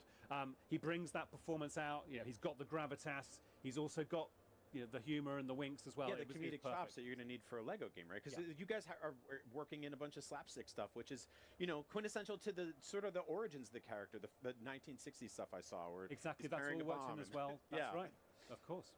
Now, James Gunn is currently overseeing the entire DCU. That includes games. Lego stuff isn't really canon, but has he seen this game? If so, what does he think? And has he made any like outrageous character demands that he wants to see in the game? Or so yes, he has seen and played the game. You'll see and hear from him in good time, and we haven't had any outrageous demands. I'd love an outrageous demand. I really would. Those are our favorite kinds of demands. He's saying he wants to put Batmite in the in the DCU. Wow, is Batmite in the game? So I'm going to give you. I'll give you a limited number of exclusive reveals. Oh my god. Okay. Well, so we do have a list. You've used your first life. I used my first one. Hold on, wait. Yes. Batmite confirmed. Okay, so we do have a full list here. Yes. So we're going to ask you a list of characters that we want to know if they exist as minifigs in the game. You can say yes, no, or no comment. Okay. I'm going to say no comment to most of them because we've only just revealed this game yesterday. That's okay. So I'm going to hold it. We're going to keep some surprises. So you're saying there's a chance. But I will confirm what I choose to. Here we go. Superman. No. Okay. This is Bruce Wayne. This focuses on Bruce Wayne's story. Great. Good to know. Harley Quinn. No comment. Peacemaker. No. Bob the Goon. No comment. Good pull. Adam West Batman. Yes, definitely. Of course. You get that. Look, we've got like 70 different suits for Batman, so all those different kind of outfits for Batman, so they're all in there. Gotham by Gaslight Batman. No comment. I'm going to confirm the ones that I really want to confirm. Okay. Cowboy Batman. No comment. All right, Bat Knight was my next question. We got that one. Terry McGinnis. No comment. Good pull. Jason Bateman. I'm kidding. So, that's not Batman. He played now, Batman once. I didn't think you were going to ask that one. That is an interesting one. Oh. Let's just say that we are alert to everything that has happened with people connected in the Batman universe. All right. So there might be a nod for you. Okay, great. I'll take a nod. All right, Condiment Let's King. just say that Bruce Wayne has got a business card. Okay. Beautiful. Beautiful. You guys got the assignment. Condiment King. I am thrilled to exclusively reveal the Condiment King is in Lego Batman. Yes! Of course he is. It's got World everything. premiere. I said last night, it's got it all. Listen, of course it's got Condiment King. This is how video game journalism is done. Pay attention, kids. Asking the hard questions, getting to the truth. Polka Dot Man, and if so, who voices him, Greg Miller or David Dasmalchian? Yeah, it's a good question. No comment. You've run out of lies, but keep going because these are good ones. The nice coat guy from Batman Begins when Bruce Wayne trades the coat. No, I know. Okay. No comment. Okay. Last one, David Zaslav. No comment. All right. Well, thank you so much. Lego Batman Legacy of the Dark Knight is out in 2026. We cannot wait to play it. It's the game that we all need right now in our lives as Batman fans. Right, Max? Just not the one we deserve, because we've been very bad pestering you with just silly questions. But very much looking forward to it. We have lots more coverage coming out of Gamescom Studio right here on IGN. Welcome to the biggest gaming playground in the world, where 500,000 people come together to play, connect, and celebrate across Cologne. 1,500 exhibitors, the biggest names in the gaming industry, bringing countless games for you to explore and dominate. And we're just getting started. Ready to jump into some gameplay? Then get set for Gamescom Opening Night Live, featuring the major announcements and brand new game trailers. Less watching, more playing? Then stop by Gamescom's unique indie area, where you're in control of the most creative and unique projects from beloved indie studios. And if that's not enough, don't miss Gamescom Awesome Indies, our show featuring the hottest new titles from the scene. Or become the hero yourself and step into the Gamescom cosplay contest, bringing cosplayers and fans together from around the globe for an unforgettable community experience. Join live shows, esports tournaments, and creator events at the Gamescom Event Arena. Can't make it to Gamescom in person? Visit our website gamescom.global and experience all program highlights via our content hub, Gamescom Now. While you're there, make your voice count in the Gamescom Award. Vote for the most exciting games, groundbreaking products, and jaw-dropping innovations presented here at Gamescom. Do you remember our incredible friends and gaming experts from IGN? Of course, they're back, hosting full days of Gamescom studio live streams on Twitch and YouTube. Oh, hey, AP, crashing the party. You'll find our all-time favorite RPG Gamescom epics on our website. Join the community and grab your loot. Now moving on to something that is very important to us. Our initiative, Gamescom Cares. We want to shine a light on social and environmental responsibility. In order to reduce emissions, Gamescom runs on 100% renewable energy. Just as important, accessibility is key for us. Gamescom should be a safe, inclusive space for everyone. Speaking of inclusive spaces, the Gamescom City Festival is taking over the city with live music, awesome shows, and all kinds of fun. Did we mention? Entry to the City Festival is free for everyone. Welcome to the playground. Welcome to Gamescom. Metal Eden is a fast-paced, adrenaline-fueled sci-fi FPS from Rycon Games, the creators of Ruiner and published by Deep Silver. Set in a dystopian future, players assume the role of Asuka, a hyper-unit deployed to the orbital city of Mobius on a mission to save humanity by recovering the citizens' cores. Harness your superior agility and acrobatic combat prowess to dash, grapple, and wall-run your way through hordes of enemies. Built in Unreal Engine 5, Metal Eden features 8 unique missions blending the high-octane combat of Doom and the futuristic parkour of Ghost Runner. A free demo is available now across all platforms, giving players access to the first 2 missions and first-hand experience of the game's fast-paced action. Metal Eden launches September 2nd, 2025 on Steam, PlayStation 5, and Xbox Series consoles. Let's take a look. Establishing connection. Core Ripper active. Hyper unit is mission go. Give him hell, Hyper.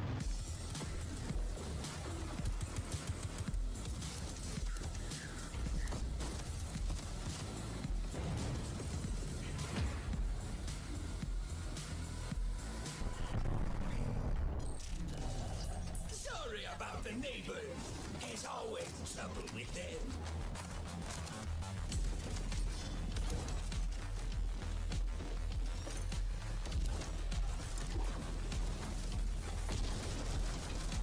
A hyper unit in the flesh. Nexus was not lying about you. You are built on a phantom core. That makes you basically immortal.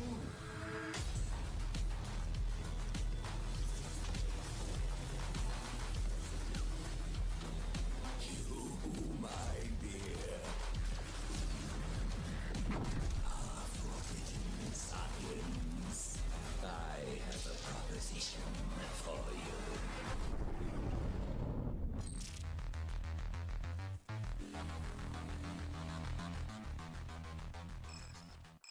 The average Cinefix movie list features nearly 100 different films and approximately 25 minutes worth of wall-to-wall deep dive analysis. To simulate that pace for this 30-second ad, we're featuring 26 different films, and before you say it, no, that math does not check out. We're not math people, we're movie people. We can't even count down from 10 without ending up at, like, 96. Subscribe to IGN Movies and TV for more Cinefix movie lists. Bad at math, great at movies. Can't find that final collectible you're missing? IGN strategy guides and interactive maps are here to help. One step at a time. IGN guides are trusted by millions, easy to use, and best of all, free. IGN has the very best, most complete and accurate guides for Shadow of the Erdtree, Baldur's Gate 3, Tears of the Kingdom, and so much more. See? It's good, right? Every guide is tested and verified for you by experts. Just search for IGN when you search for guides.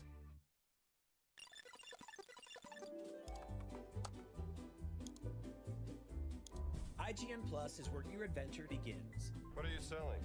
Plus is the place to get unlimited access to all the tools you need to beat your games. Here's what you need to know for bringing down Gloomspawn. Plus, awesome exclusive discounts on IGN Store.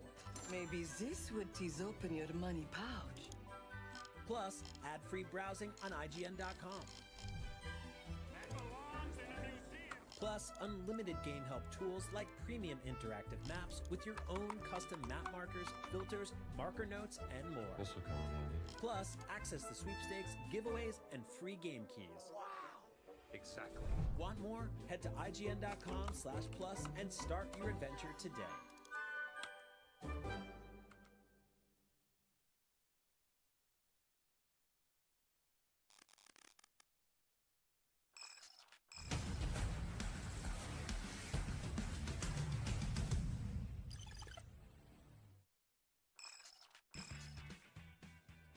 You're watching Gamescom Studio on IGN. Replaced is a gorgeous 2.5D action platformer that I've been excited about for years, and hopefully I don't have to wait too long to play it. Here to tell me all about Replaced is Igor Gritze. Hey, what's up, man? Thanks for having me, and hopefully we can have a meaningful interview right now. Yes, I'm excited. So, Replaced is like just a stunning looking video game. The 2.5D pixel art, there's all this great lighting and moody atmosphere and effects and stuff like that. How did you all settle on this art style? Because it's honestly, it's one of the most sort of striking looking games I've ever seen. Well, initially when we started like our first like tries to do this, it was like 2018 I think, and we thought to ourselves what we can do with our limited like capabilities. We cannot do like AAA and stuff, so let's try to do like a cinematic platformer. It should be good, it should be easier. spoiler alert, it was not. It was you don't see like many of those games like Inside, maybe a Little Nightmares and stuff like this, but those are far in between. And this is for a reason, because like even if the game is fully 3D, it's really difficult to like compose everything in a cinematic way.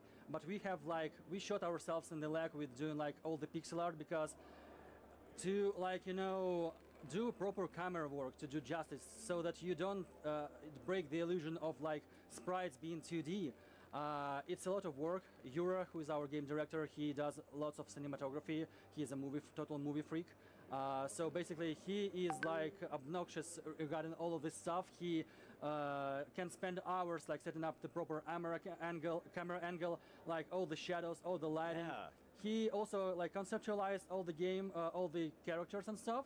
So he's like our art director, he's game director. So yeah, I would say that we did it on a Dark Souls mode here, because we've incorporated 2D, and it's even harder. So I mean, it's one of those games where it's like screenshots don't do it justice, right? Like screenshots are beautiful, but once you see I hate when I see it on YouTube, because YouTube compression, it hates pixel art, and usually it just like smashes everything.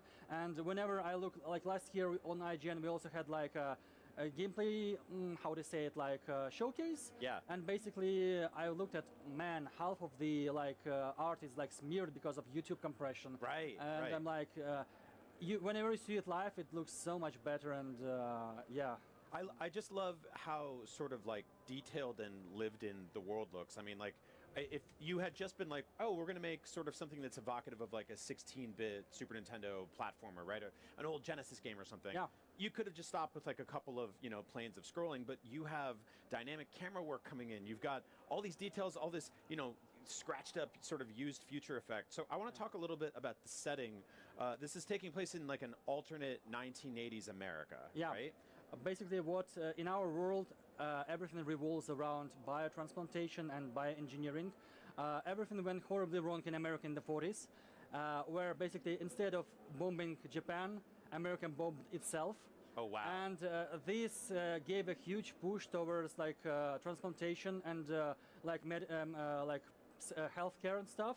But like in all like cyberpunk stories, everything goes like to crap like really fast. So initially, like donorship was like very honorable and very like it gave you great like rewards, like money and stuff.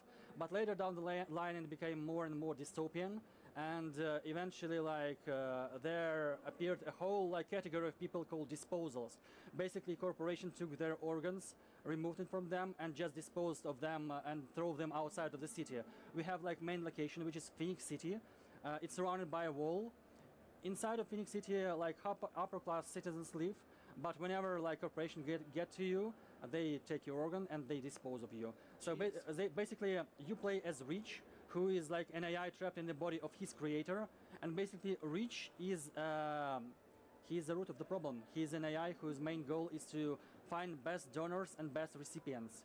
So you kind of started like as a very questionable entity, but whole game is about AI realizing like what it's like to be a human. Right. So initially it's like, oh my god, I'm inside of a body, I'm mortal right now, so I want to get back to my digital self.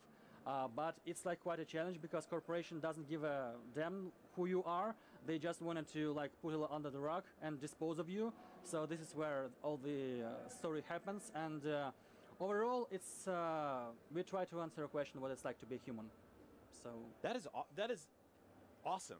Like that, I did not expect that much. Like that is some great, excellent world building there. Like you guys really got in with the details. Yeah, we also like our narrative team also does a lot of job in like providing all like the additional stuff that not all players will find, but if somebody like is willing to explore the game, they can like look for like lore items. They can like listen to all those flavor monologues of characters and to learn more about the world, because like to our world it's more than just the US. There are like other stuff happening in the world, but basically we are like this US centric, and being like we come from Eastern Europe, so our perception of America is more like from movies, from the VHS tapes from the 80s and 90s. So we had to do a lot of like research work to do it justice, and well, I hope we managed. And yeah, if players want to learn more, they can learn more. Of course, we don't push it down their throats. Yeah, but it's there if they want it. Yeah. That's again excellent world building. You mentioned some of the sort of vague details about some of the influences. I want to pull on that a little bit because, like, I think we grew up watching a lot of the same stuff, and a lot of it is sort of dystopian sci-fi action movies and stuff like that. What were some of the sort of like books and movies, video games, whatever that made it into the sort of like the influence pile? When it started, like in 2018. I think it was 1 year since the release of Blade Runner 2049. Yeah. So it was an amazing movie. We are big fans of this as well as the original movie. Yeah. Also, there was like a much lesser known movie by, I think it's Australian company called Upgrade. It's about also about an AI trapped inside a human body. Yeah, I've seen Upgrade. I love it. Yeah, and also it's an inspiration for our combat system because of how our character moves in a sort of like unnatural way to a human, because he can pass human body's limits, and that's why basically he's like that. In terms of games, our holy bible I think is Inside from Playdead, because it's like a top-notch cinematic platformer. Even though their story is not so like spoken, it's more like a minimalistic. But it's like a textbook for how you should build it. But as well, like as we learned ourselves, it's very, very difficult and very expensive to make this kind of game. And of course, like visual style, there is an elephant in the room. This is like we were heavily inspired by The Last Night. Yeah. They have like a gorgeous art style. It heavily inspired us, and we thought that this is a really great look. This is a really great take on this retro stuff. So we tried to do it our own, and during the game development, I think we've reimagined our art style several times. It's less noticeable for people from the outside, but basically there were a lot of problems that we had to resolve. But I think most likely for us, it's those cinematic platformers, as well as like the legacy platformers, like in a Flashback or Another World. Yeah, but unfortunately those wouldn't work today because of their nature, and players today, they expect a bit of different styles. A little bit quicker, yeah. Yeah, so we try to incorporate stuff like combat system, which was heavily inspired by Batman Arkham series. We try to incorporate it in 2D, which is like... I like that a lot. So I was going to ask you about the combat, because I can see the sort of like the magnetism that the protagonist has towards the enemies and snapping from thing to thing. You've got this Blade Runner style pistol, right? Yeah. And it looks like it's got a meter that charges up. It's basically both a pistol and a police baton. So it has like a kinetic energy like generator inside. So whenever you beat the crap out of enemies, you also charge the gun. But you cannot overuse it. So you have to shoot once a while. And this was also one of the main plot devices for the story, like the gun, and the thing that actually Reach can possess this gun, because it has a biosensor which is locked and only police officers and Phoenix Corporation can use it. So this is a major plot device, but those are spoilers, so this is one at a time. It's cool. I really appreciate, you mentioned earlier some of the camera work. You get to see it a lot during the combat, right? It's there was a scene in one of the clips I watched from you guys where the protagonist gets hit, the camera spins completely upside down. It's just like that sort of dynamic stuff that you wouldn't necessarily expect from like a classic 16-bit platformer. Did you guys get to experiment with here? Yes, and basically this is one of our main like selling points, but as well this is our curse, because we have no, but don't quote me on that, camera cuts in the game. So basically everything has to be seamless. So the transition from gameplay to cutscene and stuff. So basically this is where a lot of things can break immersion.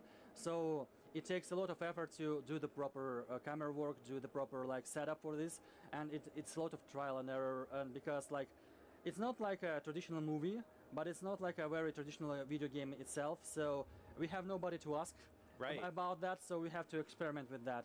And sometimes we can borrow stuff from other great minds in the industry, but there is a lot of experimentation involved. You guys have been working on this game for a long time. There was obviously some skepticism when you know, we're so used to now, like modern gamers, we're like, a game gets announced and we wait years and years and years to find out more. What were, like, I guess, some of the challenges that you faced getting to where you are in development now? Well, initially I would say that during first several years of development, it was mostly like a prototyping and exploring the opportunity. I think series development started somewhere like in 2020. And after that, there were a lot of challenges, like you name it, that we have to understand what it's like to run our own company. This is like our first personal project.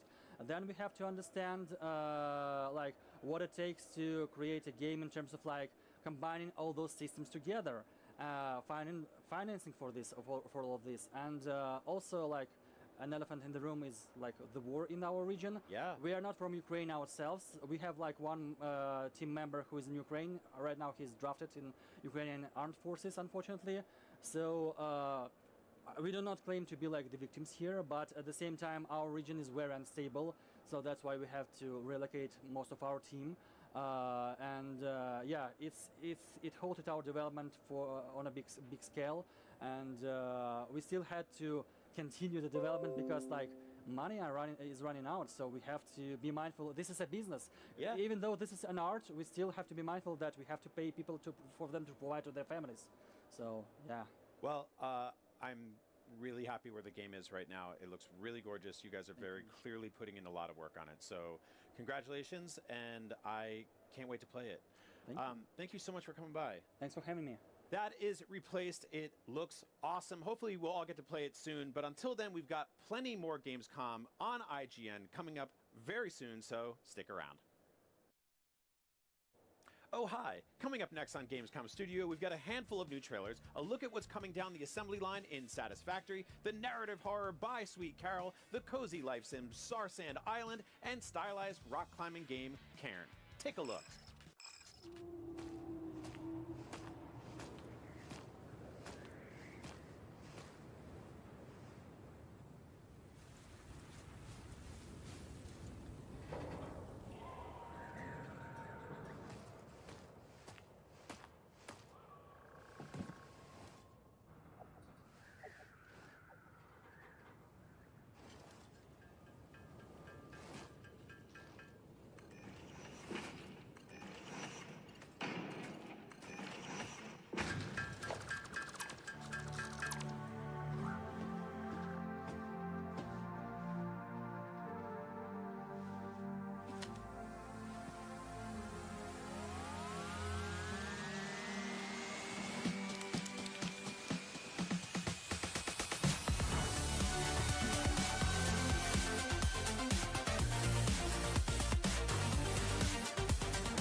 You and I will never be apart. Where did this letter come from? That would only confirm the other girl's suspicions about Miss Carroll's potential elopement. But don't you understand, Miss Hinman? If that was the case, what would be the point of burning this letter? It's already been several weeks since Carol left. And then that mysterious boy. A princess. Were you able to stop time?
just be carried by the wind.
Well, that's another day of Gamescom Studio in the books, but don't worry, we'll be back. Join us tomorrow for the Gamescom award show, where we'll be celebrating the best games of the show, giving out some trophies to developers and giving out a whole lot of merch to the crowd. So if you're here at Gamescom, come join us in Hall 7.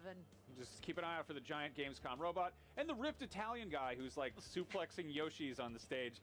You can't miss it. Speaking of things that can't be missed, on Saturday we'll be back with more new gameplay trailers and developer interviews. You can expect to see Dying Light, The Beast, Silent Hill F, High on Life 2, just to name a couple. And remember, if anything you see here on Gamescom Studio gets your attention, be sure to wishlist it on the official Gamescom Steam event. While we've got you, we wanted to shout out Playing for the Planet. It's an alliance of game studios, publishers, and industry organizations facilitated by the United Nations Environmental Program. The alliance supports its members, reducing their carbon footprint, and inspires players around the world to do their part for the planet. Each year, the Alliance runs the Green Game Jam, where studios create games that let players engage with environmental topics. This year's jam focuses on nature and has already raised over $275,000 for some great causes and secured 1.3 million square meters of natural habitat for protection. If you're here at Gamescom, you can show your support by taking part in Playing for the Planet's Epics Quest, which can also score you some awesome digital rewards, including Steam codes for Little Nightmares 1 and 2 Sonic Mania, as well as subscriptions to PC Game Pass, all courtesy of Playing for the Planet's participating members. If you're watching from home, you can help by participating in the All In for Nature campaign. Find out more by heading to playingfortheplanet.org or scanning the on-screen QR code. And now from all of us to all of you, thanks for watching. We'll see you tomorrow.